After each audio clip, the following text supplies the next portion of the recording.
And Youth Day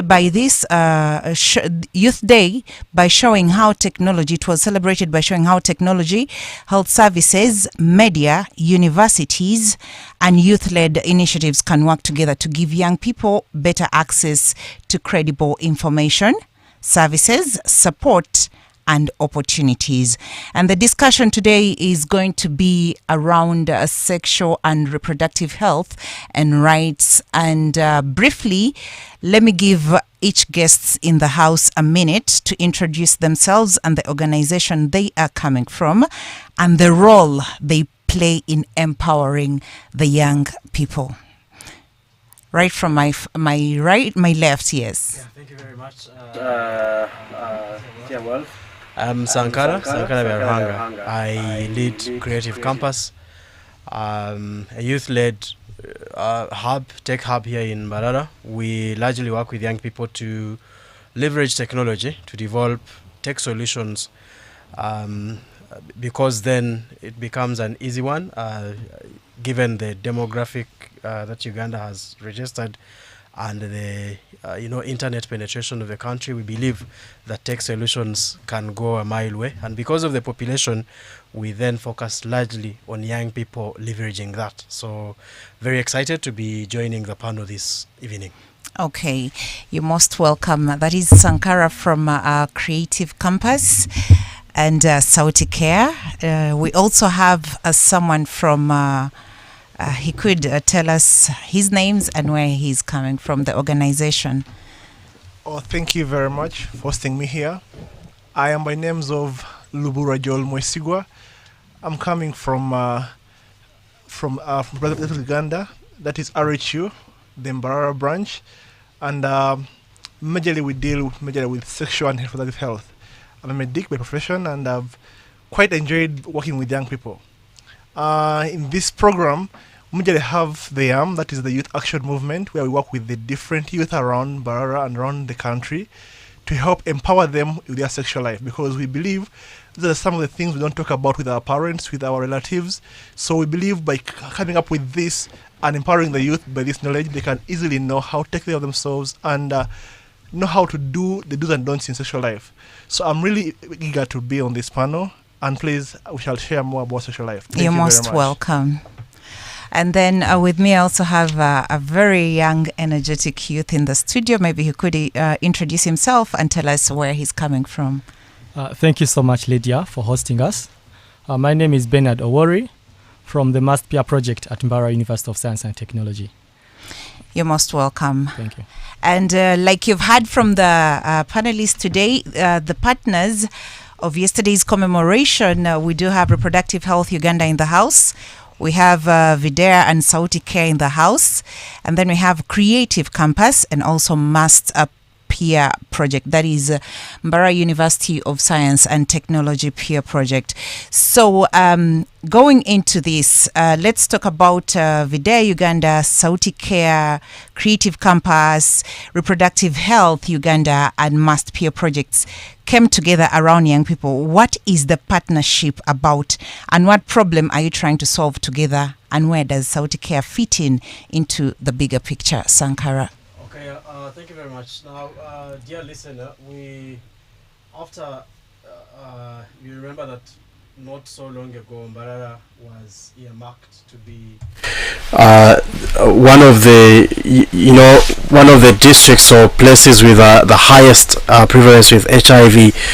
And after that, when you listen from the city health officer and a few players on board, just like Reproductive Health and indeed MPP, one of the leading I would say cause was attributed to stigma and the related fear or judgment that comes with especially young people trying to seek what we would call preventive kind of care or anything.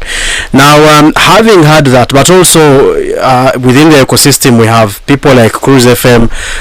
If you go back to their social media, to your social media platforms, especially the show called Lifestyle, where I usually post and share stories from the audience regarding stuff that could have been, disturbing them, you would tell that there was basically a gap or a problem where young people had many questions, many unanswered questions, but also the answers would then also attract judgment towards them. And because of that, there's an organization called VIDEA. VIDEA going for Vijana for Sustainable Development and Environmental Action, and so they looked into this. Vijana, of course, itself going for being a Swahili word to mean young people, because of their mandate that they work with, to support young people. They identified this gap and needed to put together a consortium of players that would then find a solution to that very problem. And that's how we come on board. They reach out to Creative Campus, being, like I already told you, being a youth-led tech hub that is able to develop tech solutions. And I mean, they come on board and say, well, can we be able to have a tech solution that would actually close this very gap, for a young Sankara that seeks to have, to be heard, but at least not be judged. And that's how Sauti Care then comes on board. Sauti Care being a platform that young people can be able to utilize, have these answers without being judged, but also have a number of services connecting together. And because of the platform, ecosystem players like Reproductive Health Uganda coming on board with experts, coming on board with counselors, coming on board with health experts, and also these health services that the young man would actually need. And where would you find the young man if it's not within the university, which is how now Mbarara University of Science and Technology peer project then comes on board to be able now to reach university students. So basically that's how the ecosystem interlinks, and that's how Sauti Care as a platform comes in. Okay, you have talked about Creative Campus coming up together with VIDEA and other partners like Reproductive Health Uganda and Crooze FM with Sauti Care. For somebody who is hearing this for the first time, why did you feel young people needed a platform like Sauti Care? Yeah, so like I put it already, when you run back to the demographics of the country, 45.9 M being the population, but 73% or so being young people, and of course overwhelmingly, or what could be surprising, that over 50% of the nation's population being below 17.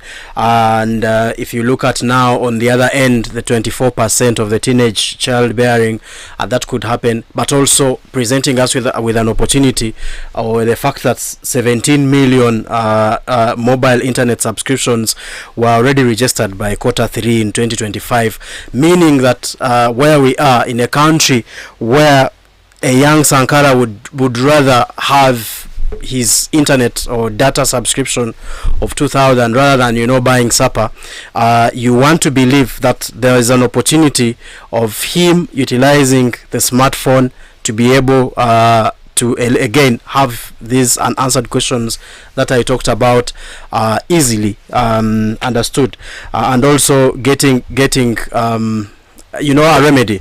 So why would Sauti Care, or what does it basically mean, just like you said, for someone who wouldn't understand it or hearing it for the first time? So if you run to Google right now and type app.sauticare.org, you'll be able to land on a platform on which a number of questions get to be answered. These questions again are largely by young people. Now if you look at, for instance, the uncertainty around young people, they are asking, for instance, which sexual reproductive health information can I be able to trust? Yeah, they are asking, can I ask these questions without judgment? When I mention judgment, if you let me just bring it out. For instance, people fear to talk about condoms, for instance. People fear to talk about how they, for instance, missed a period or anything without that quick judgment of a friend saying, you missed a period. Or even as simple as a question of, guys, how do you know you're pregnant? And someone will tell you, asking that question is the very first sign. You can already see that very judgment. So these questions: where is the right service? Where or is anyone really ready to help me? What happens after I have been helped? All these questions led to having this platform, and therefore it's going to be one. It is already a platform where a young Sankara goes to learn this age-tailored kind of health knowledge, but also ask. It could be AI. We are now in an era of artificial intelligence. Ask or basically hear from a human support kind of help, but also find a suitable facility that I can be able to use. One could also call and message or visit this facility, but also track some part of this well-being. So ideally, that is it really. Okay, thank you so very much for that. We'll be coming back shortly to get more of this information. Lemons. Nature's way of saying, let's zest things up. We've turned up the fun, Cranked up the flavor. and brewed something bold, crisp, and fresh. A drink that's all beer, all zest. All flavor.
Music. Great friends. Great friends. A very good evening. Welcome back from that break.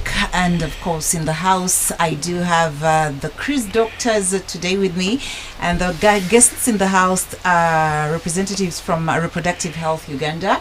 We have Mbara University's Mbara University of Science and Technology peer project, and we also have a representative from Creative Campus and Sauti Care, like you had yesterday being the International Youth Day, and the theme was empowering youth through technology and partnership. You have heard from Creative Campus how they had to come up with or innovate a sexual reproductive app that helps the youth get solution and get to ask questions that they're afraid to ask in public in the use of that app. And you can simply get that app. You just go to your browser and type app.sauticare.org, and then you will be able to register. If you already, of course, I know most of you are hearing about it for the first time.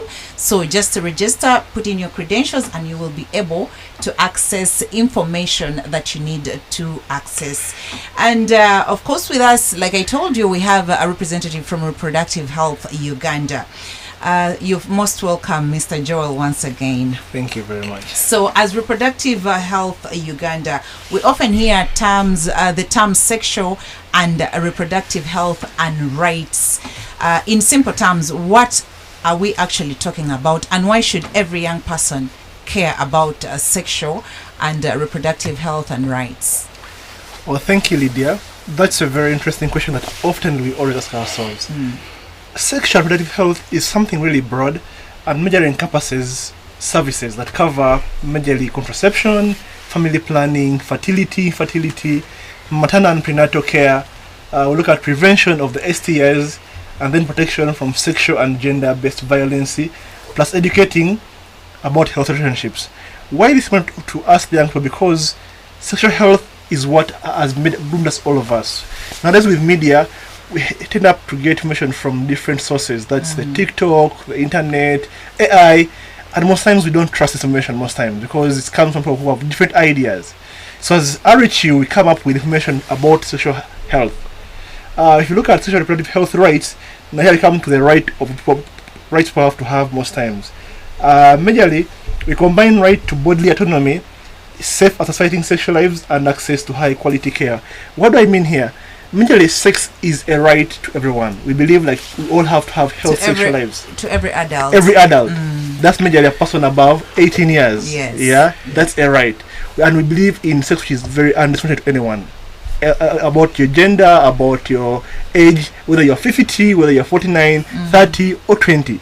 If you're an adult in Uganda, according to our rules, that's 18 years, we believe you have this right. So you're like, how do I have safe sex spaces where I'm not talked about or kind of stigmatized about my orientation? And as RH, we come to deal with them to tell them like, you are free to have this in this right manner. Because we believe, though it's your right, but how safe is it? How do I avoid myself from getting into an behavior which could lead me to more again illnesses or kind of danger? So with that, so we have this reproductive health which comes about talk about issues which are more to sex life but also childbearing, because most of the ladies in the 20s, the men in their 30s won't have children. You're like, how do you have children safely? How do you plan for them to avoid having children unprepared for, to avoid having things like unsafe abortions? So that's why we come in and deal with and tell them like, you can have this but in a safe manner. Okay. Now, some sexual and reproductive health conditions are described as silent. What does that mean? For example, can somebody have an STI without getting to have the symptoms or getting to know the symptoms? Okay. Thank you very much, Lydia, again. That's really interesting.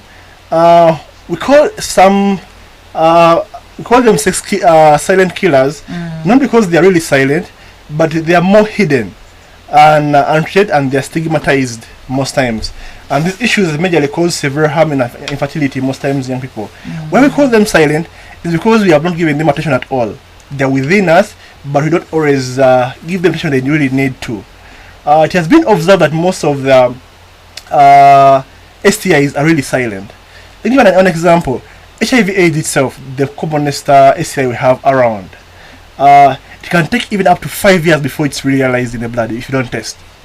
If you look at STIs like H. pylori, that's the human papillomavirus, which causes the cervical cancer, it can take up to 10 years and not noticed anywhere.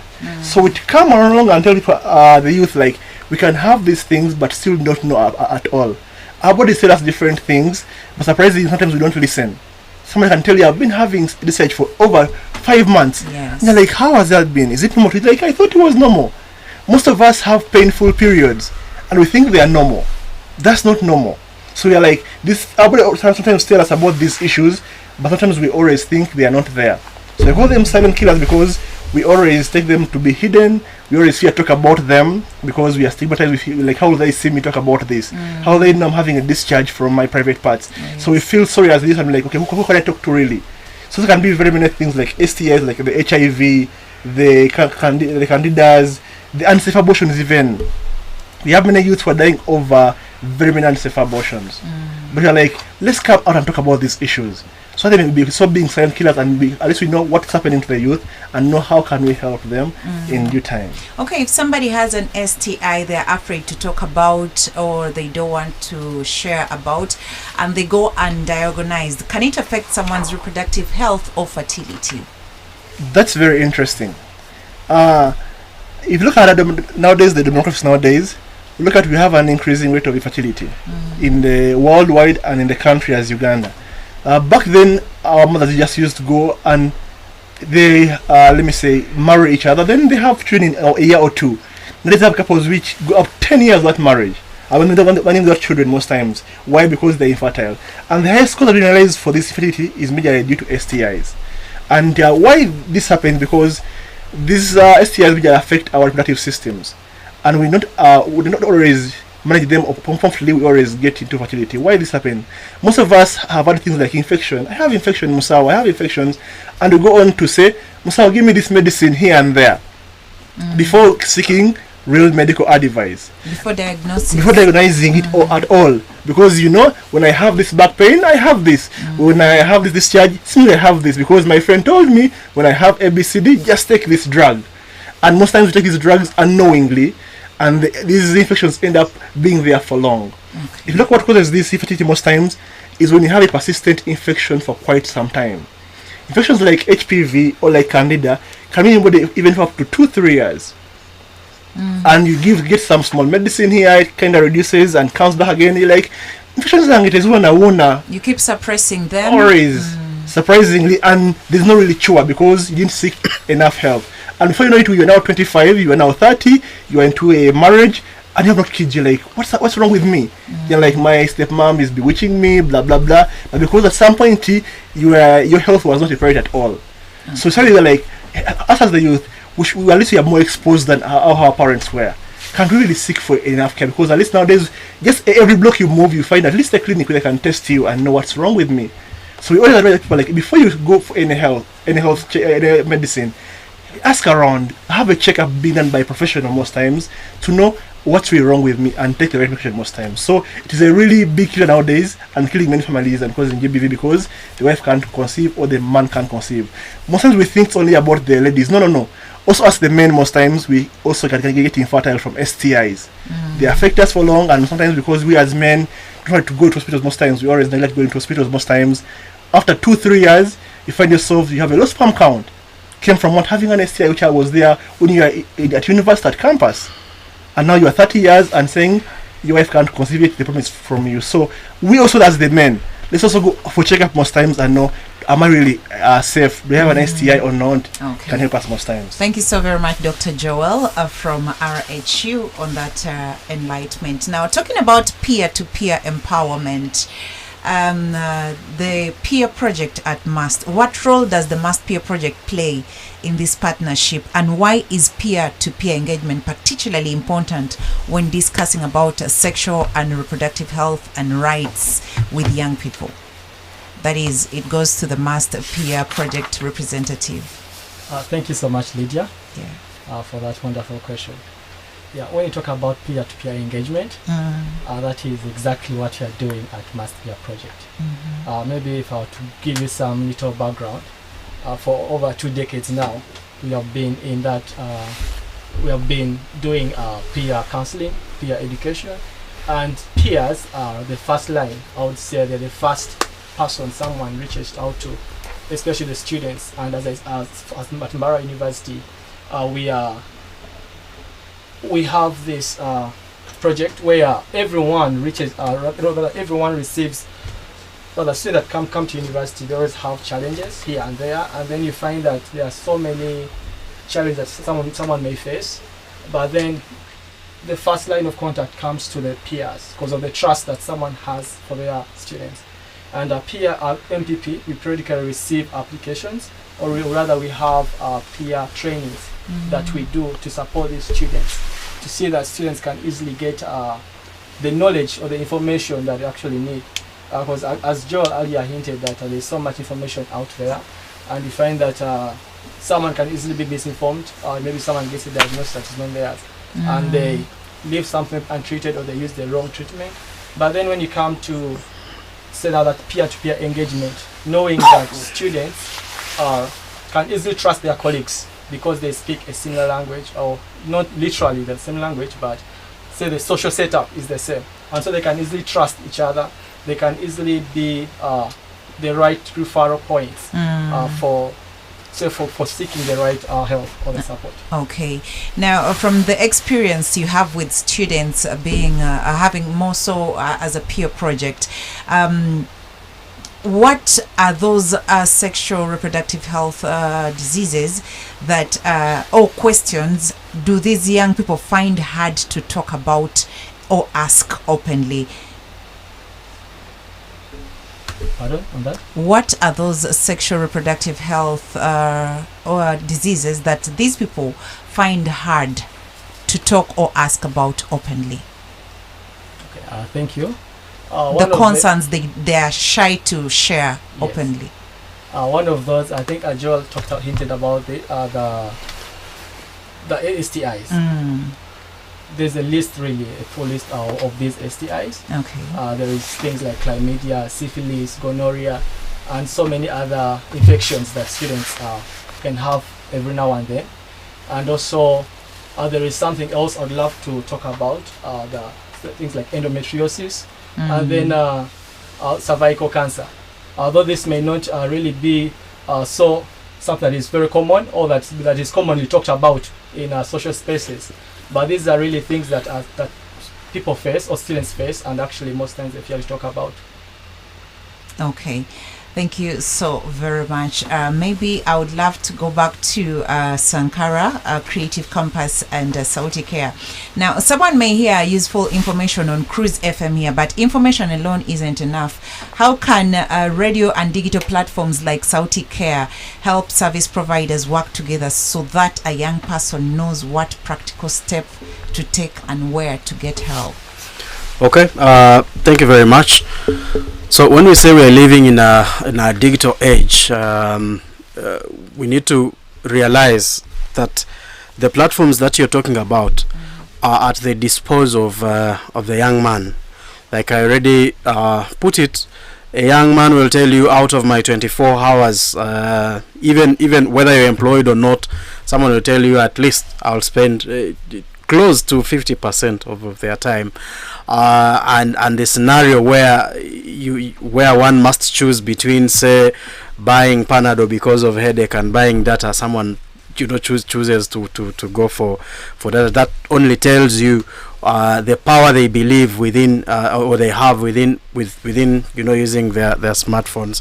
And therefore, if you're a radio like Crooze FM, if you're a platform like Creative Campus, you want to utilize that opportunity, that audience, by making sure that the information that we relay is actually the one that is actually needed to help this young man. We talk about sorry about that. We talk about the sexual reproductive health, and that is not the only stuff that are bothering these young people. It could start as small as that and ends with the mental health, for instance, dimension. And so you want to have his content, for instance, recorded and uploaded on a platform that he can be able to find it, whether it is TikTok, whether it is Sauti Care, whether it is Crooze FM social media platform. You want that information readily available. Just that it goes beyond that. You will need to have a call to action. when he lands on the information, what next? Can I be able then to engage this man that I saw talking without really having to say commenting on the video and everyone else is, kind of laughing at me? Yes. Or if possible, I have an opportunity of talking to him on a call, or if possible, I have an opportunity of meeting him physically. So all that put together, which is exactly why we have Sauti Care on board. Okay. Yeah. Thank you so very much. We'll be getting back shortly. Thank you. They say time flies when you're having fun. Well, that's by design.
Great music, Great music. great friends. Great friends.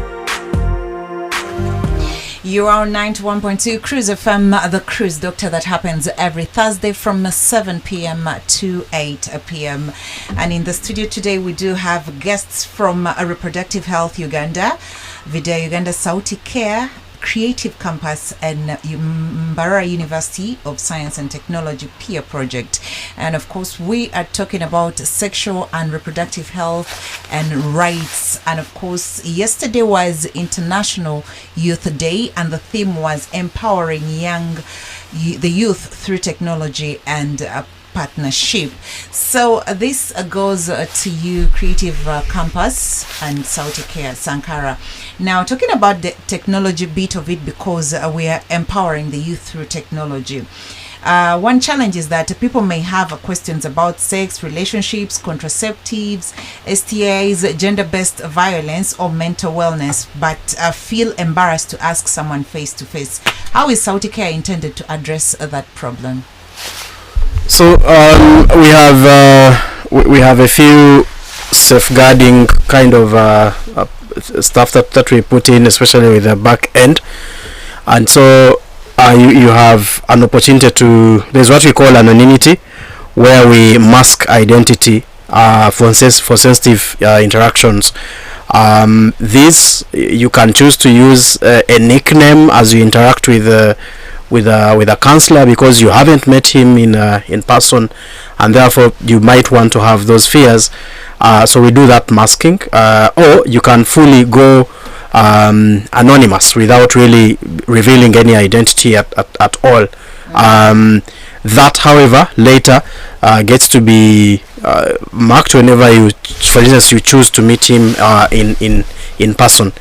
But also, part of, for instance, why the MPP gentlemen are on it is that they will be creating content, video content, articles, different stories, localized stories. Meanwhile, this is not something that they will go search on Google or anything. These are customized stories with real local examples. For instance, if it is a case within MUST, can we have a story about that?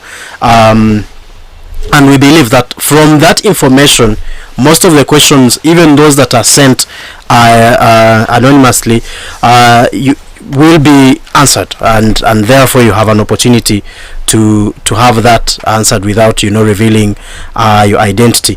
But largely, up and about, we are dividing, especially when it comes to safety, the dignity, and also data control. We are dividing this into two sides. One, again, being safeguarding, where we look at the edge, and at that point you're receiving, or we enable different access and moderation by edge, and therefore it is targeted.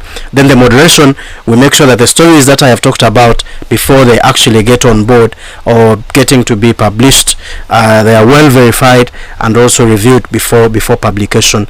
The anonymity that I talked about, then the human support itself within, where you have an opportunity to chat with a counselor, but also that clear boundary where we just say, it is for education purposes and therefore not diagnosis at all.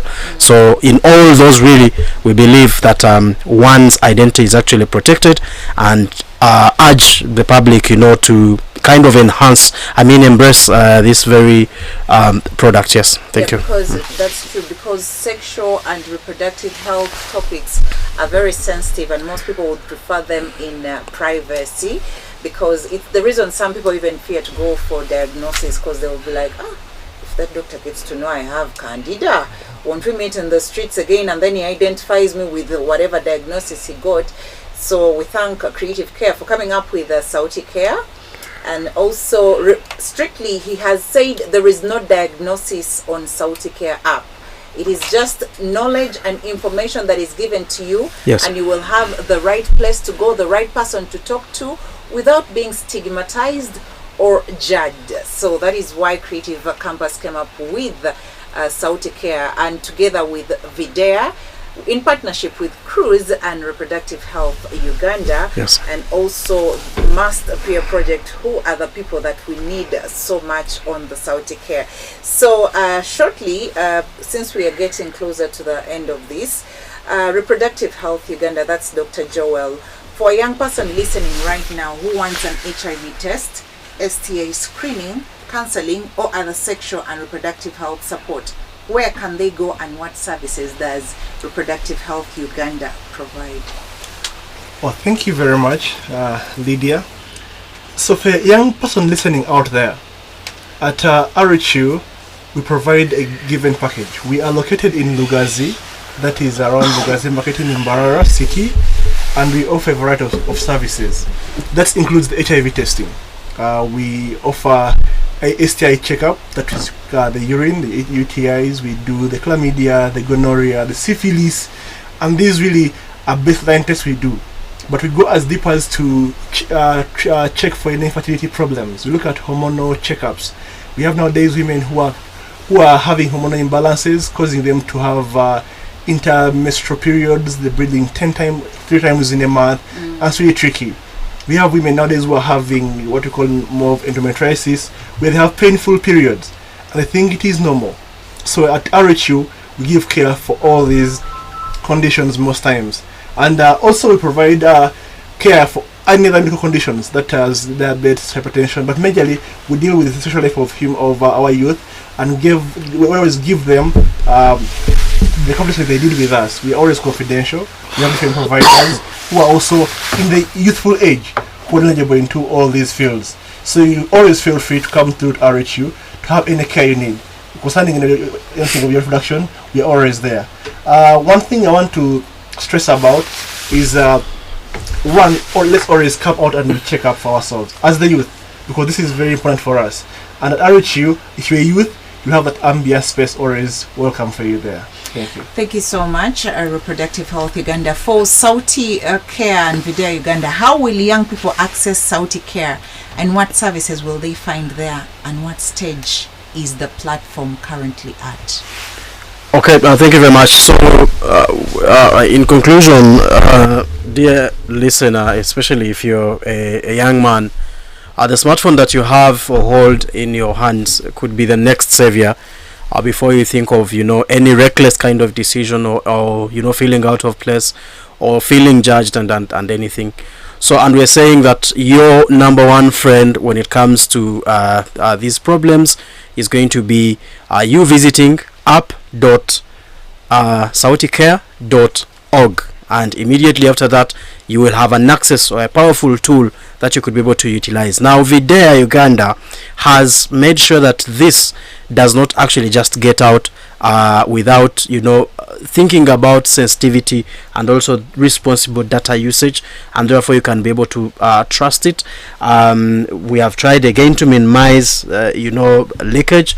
We have tried to protect. There's a lot of encryption in the background.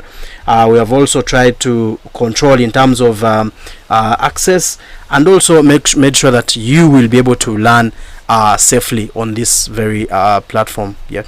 Thank you so very much. So if you feel you need services from the Sauti Care, just go to your browser and type app.sauticare.org. So finally, to the Mbarara University of Science and Technology peer project representative, for students listening who would like to become peer educators or participate in similar programs at their institutions, how can they get involved? Just in 2 words. In 2 statements. You got me there when you said 2 words. Thank you, Lydia. So, Must Be a Project, we have a couple of activities. Actually, there are so many activities that we hold every other semester. One of them, currently we have our peer educators training ongoing, with our graduation happening tomorrow. Tomorrow shall be graduating 35 new peer educators at the university, and all these will be supporting other students with issues such as the one we've discussed today. And this is one way to get involved. And then the other way is we always do outreaches, not only in the university community, but do outreaches even outside the community around our university. And there are so many ways to get involved, like what Sankara's talked about with Sauti Care. When I see what Sankara has discussed, Sauti Care, I see how they can complement, or how we can complement each other in so many ways. Because I see this as 2 parts of one support system. Earlier I talked about peer project being the first line of contact, or maybe where students can easily reach out because of the same social setup. So there is peer-to-peer. It is easy for someone to reach out to the other. And then so when someone is maybe has a challenge, or maybe reaching out to a student directly, they can go digital or privately through the Sauti platform, Care through Sauti Care. Okay. And so yes. Thank you so very much. Our time is fast spent, but in one message, what is the one thing you would like a young person listening today to do differently after hearing this conversation? Let's start with Creative Campus, and then RHU, and then finally Must. Dear young man, again, run to your Google, type in app.sauticare.org.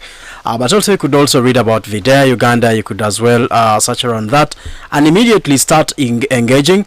We are open. You will be able to see the contact list, and if you want to really participate in and also give in your content, and because we have a part of you sharing your stories, that is important and we will be appreciating. Otherwise, keep it safe. Okay, and then Well, thank you. My parting shots would be to the young person out there that your body is speaking to you every single day. and it's telling you to seek help every single day.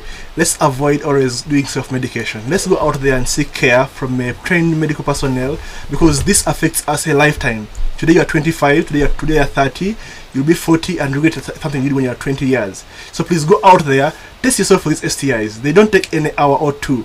It's around 5 minutes and you know how you're doing, faring, and go out there and still play it safe. So please keep ourselves safe, and let's know more about our sexual life, because that matters a lot in this era. Thank you very much. All right. Finally, Thank you, Lydia. My parting shot to the listener: do not let embarrassment make health decisions for you.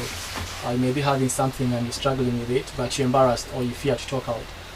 If you have a question, ask. If you think you may have been exposed, say, to an STI, to HIV, seek testing and professional advice early. If you're struggling with your mental health, talk to someone you trust, and you can easily seek support. okay. And when you see something online, please first verify it. Don't rush to make decisions with whatever you see online. Thank you so very much, my guests, for showing up today for the Crooze Doctor. And to the listener out there, thank you so much for following. We hope you have gotten some information that's going to help you. For more information on Videa and Saudi Care, all you need to do is call them on 0784 191 538. It's been good having you guys. For tonight, we're out. Some moments are richer when they're shared. Laughter